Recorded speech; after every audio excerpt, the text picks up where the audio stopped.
Okay, hello, this is Phil Dawson from the Magic the Gathering unofficial audiobooks, and I'm delighted to have you here.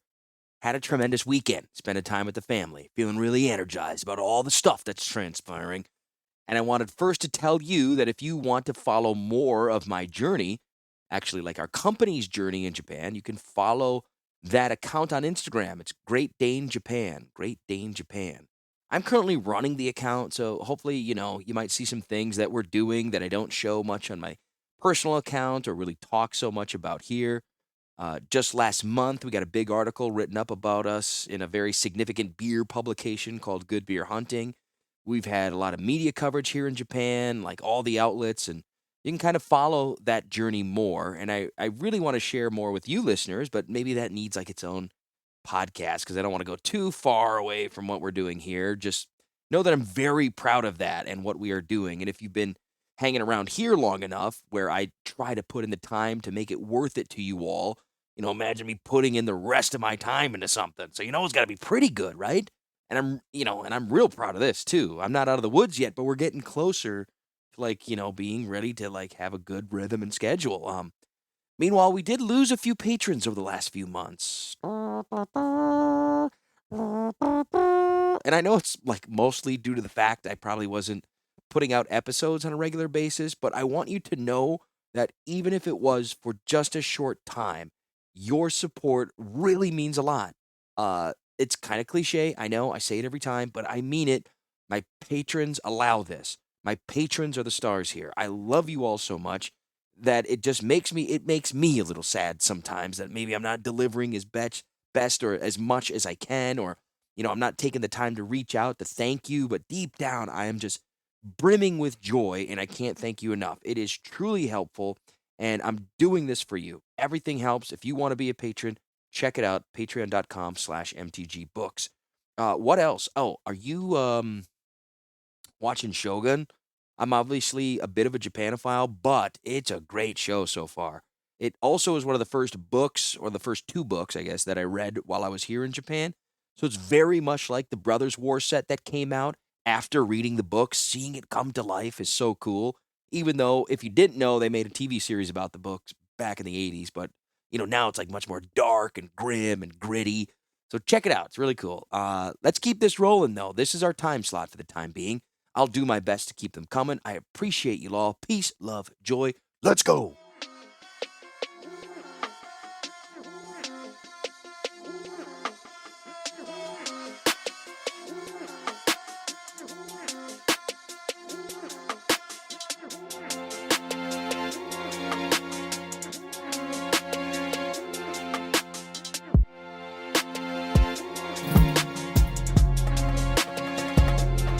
Chapter 15.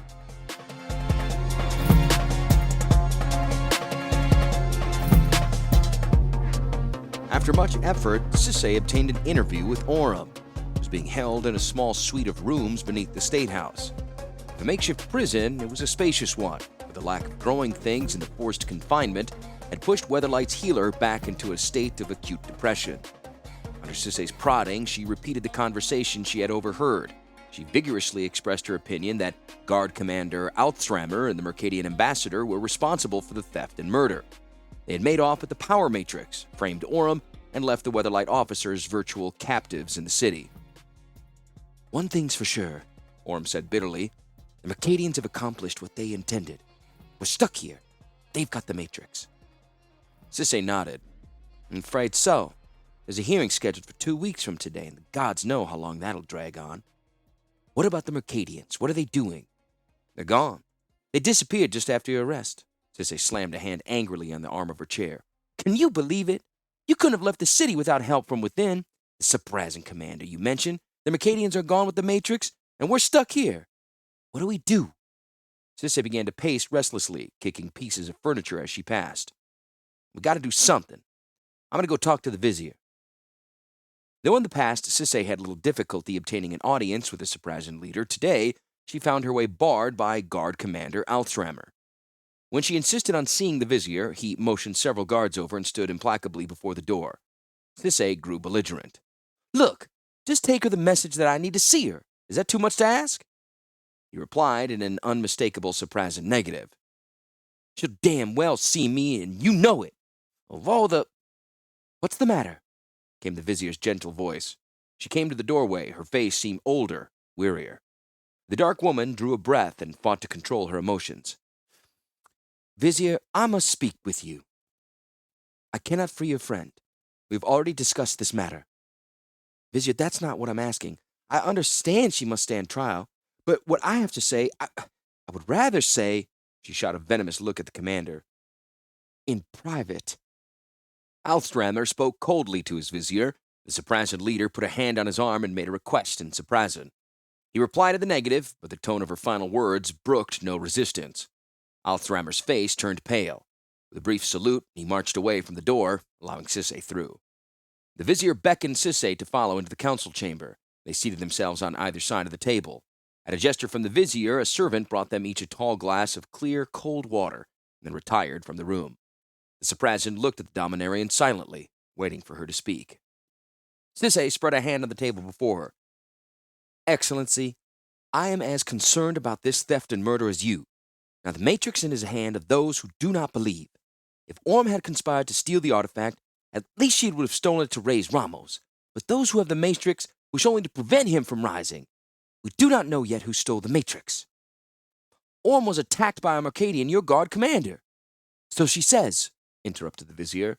Sisay nodded. Yes, but assume for a moment her story is true. If that's the case, your enemies have our ship and your Matrix. If they can acquire the bone of Ramos too, we'll all be doomed. The vizier shook her head skeptically. And if you had the Matrix and could join it with your ship and the bones of Ramos, what is to say you would use your ship to help us? We Saprazans might be doomed anyway. No, Sisay said, clear-eyed. I give you my word. If Ramos rises, his children, Cho'arm, Rishadan, and Saprazan will rise too.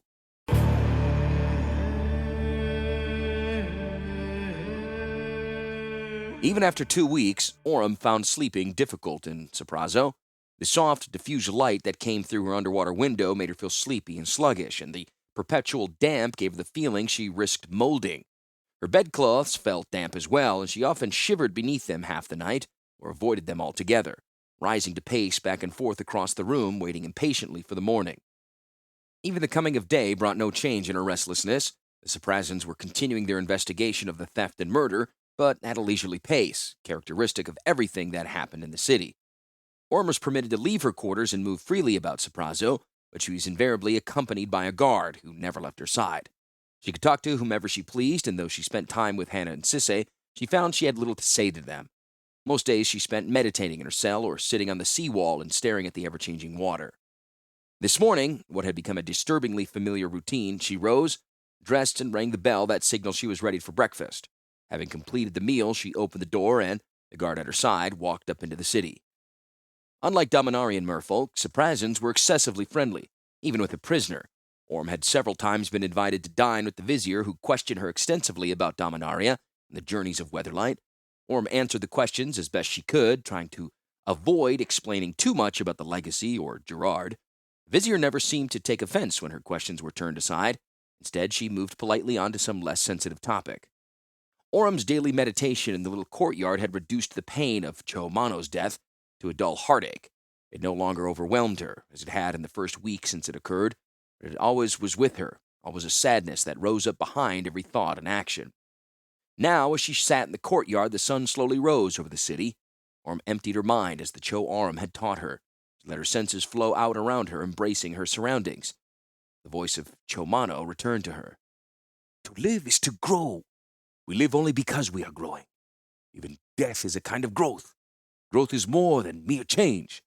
To grow is to become one of those things around you. All existence, the sky, the earth, the water, strives to become one. All things yearn to be united to one another. Thus to grow is to progress toward a state of oneness, of unity. Intellectually, it had been easier for Orm to grasp this idea than to understand all its spiritual implications. The desire for unity was common among many religious systems. She had encountered such beliefs many years before at the Argivian University. What she found more difficult was the Cho'Arm conviction that, to actually attain unity with one's surroundings, meant rejecting the logical connections formed by the conscious mind and surrendering to those elements she had always rejected as irrational and ineffable. Nonetheless, each time she practiced the meditation, Chomano taught. She felt closer to a moment of revelation, a flash of insight in which all creation would suddenly come into focus and, for the first time, she would be complete. This feeling was still a dim anticipation, but she now found meditation a delicious rest rather than a vain striving against some distant, unattainable goal. She felt, rather than heard, a step behind her on the stones of the courtyard. Her concentration broke and she rose, a reproof on her lips. Silence enveloped her. The world rushed away, and all she knew was concentrated in the face before her. Chomano. He stood exactly as she remembered him, one eyebrow slightly raised, his mouth drooping half humorously. He was clad as he had been the day of the raid, in a short skirt, his chest bare, and coins flashing in the braids of his hair. She could see the fine beads of sweat on his breast, the gentle rhythm of his breathing as he looked silently at her.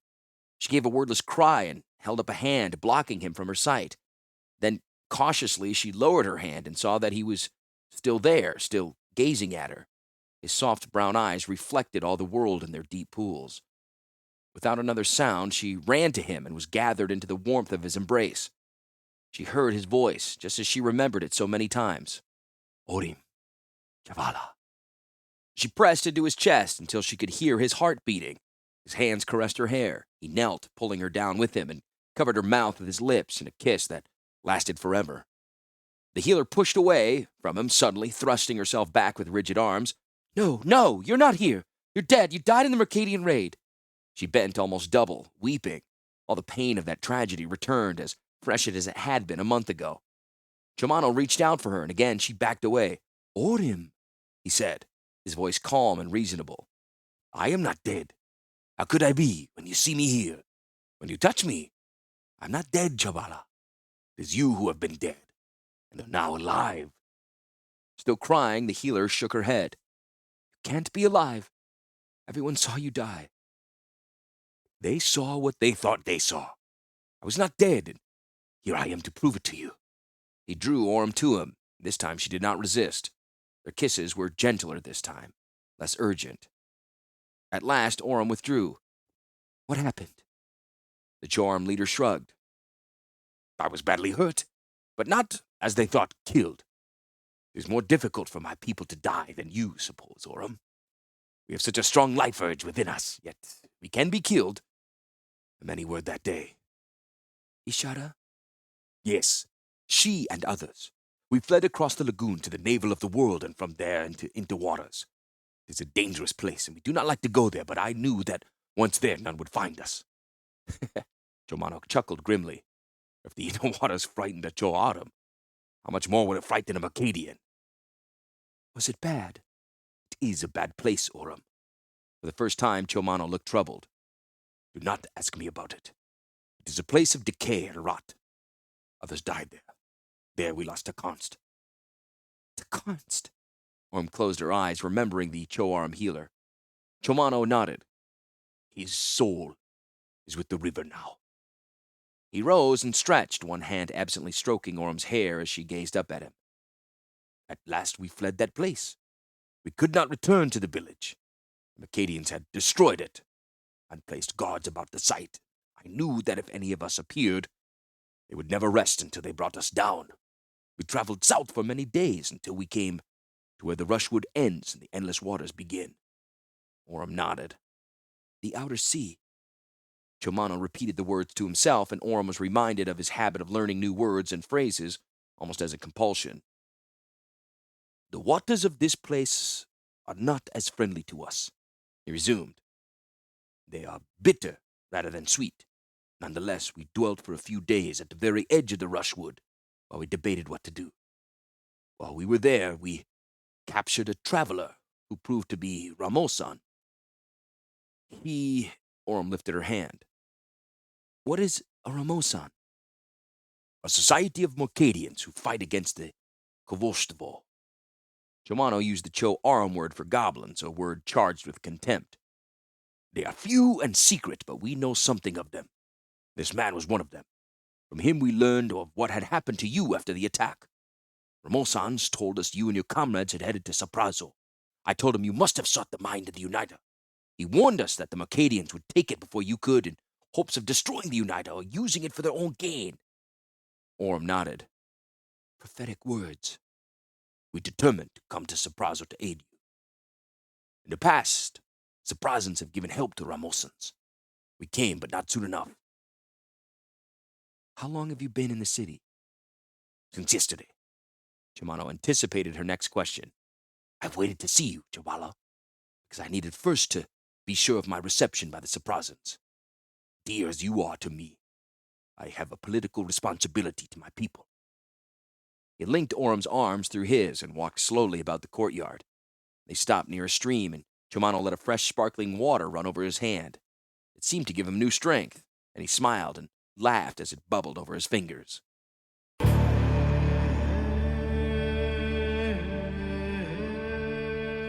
The vizier gathered them all, Orum, Chomano, Sisse, Hannah, and several Saprazan officials and advisors, in her rooms. Also present was a thin, dark man with a large angled scar running from the corner of one eyebrow to his chin. Orum deduced correctly that this must be the Ramosan Chomano had told her about. The vizier's face was serious as she addressed them. I have spoken with my circle, with Chomano of the Cho'aram, with Lahaim of the Ramosans. We have pondered why the Matrix was stolen and its guard slain, and who would perpetuate such a crime in the heart of the city. She rose and stood before Orum, looking the healer full in the face. Orum, Chomano of the Cho'aram tells me he is certain you had nothing to do with this crime. Will you truth speak with him to confirm your innocence? Orum hesitated. Truth-speaking, she knew from her time among the Cho'aram, was a practice that was used only in the cases of most extreme crimes. The merging of two minds was a difficult and often extremely unpleasant business. She looked at Chomano's dark face as he sat expressionless, then turned to the vizier and nodded wordlessly. The Cho'aram leader came before her. He did not touch her, but instead looked long into her eyes. He began a low, soft chant and closed his own eyes.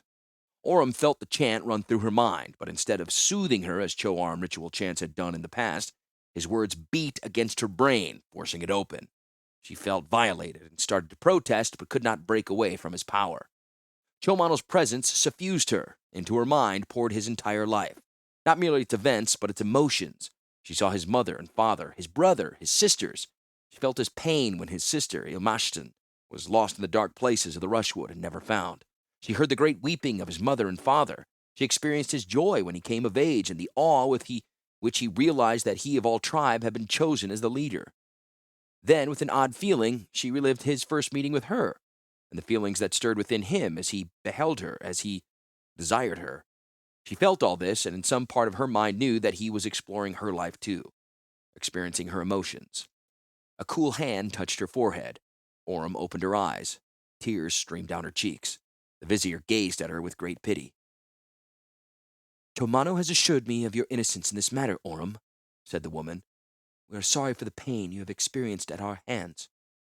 You are free to go where you will. Orum bowed her head in acknowledgement. The Saprazan leader continued.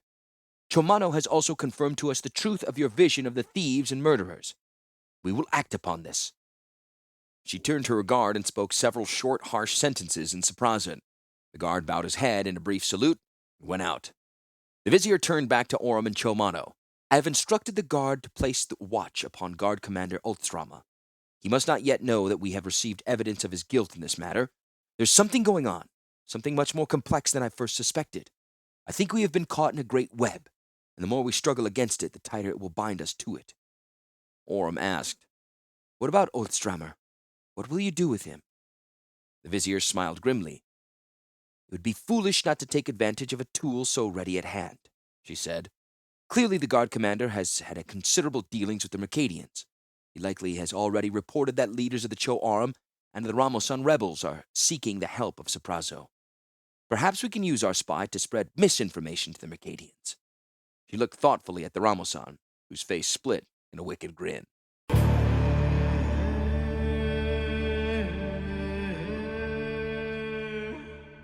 Along the seawall, a large group of Saprazan officials gathered.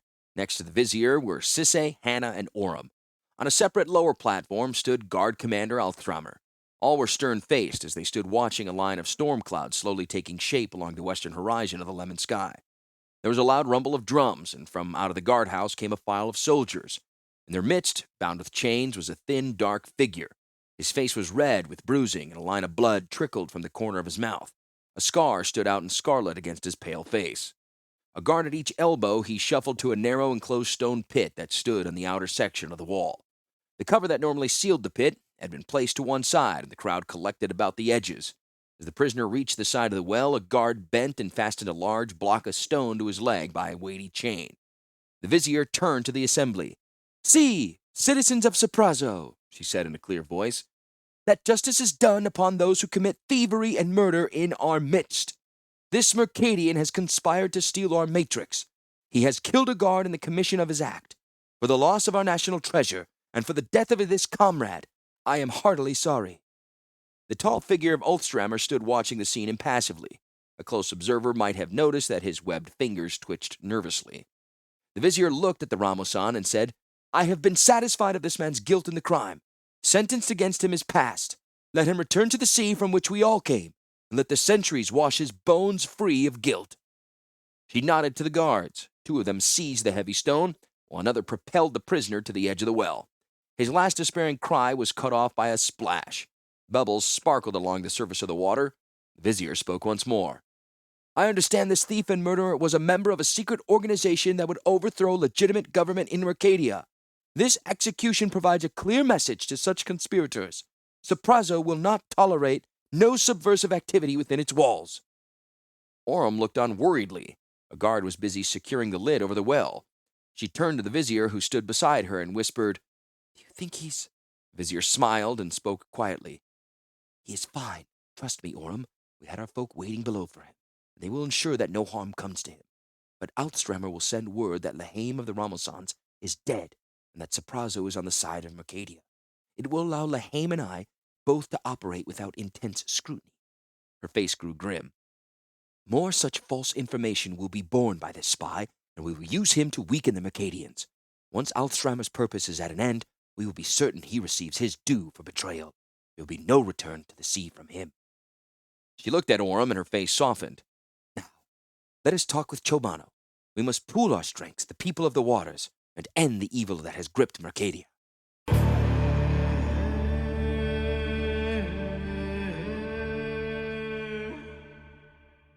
The long quay leading out into nighttime waters bustled with activity.